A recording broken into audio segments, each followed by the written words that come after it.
कि जे अखिया से देखनी है वो झूठ नहीं हुई। जे अखिया से देखनी है वो झूठ नहीं हुई। तो गैरी के बहिया में,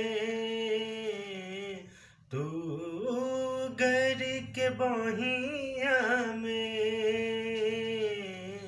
रहलू काहे सोई। जे अखिया से देखनी है वो झूठ नहीं होई।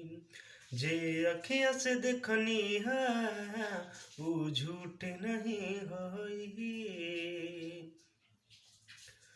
सथवे गुजार लम्हा बगिया सिवान के, भुला गईलू मेला में खरीदल सामान के।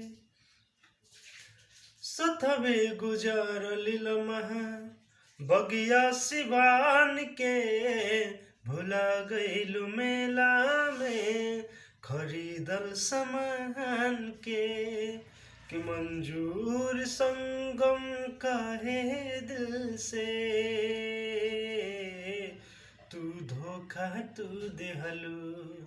जे अखिया से देखनी है वो झूठ नहीं होई। जे अखिया से देखनी है वो झूठ नहीं होई।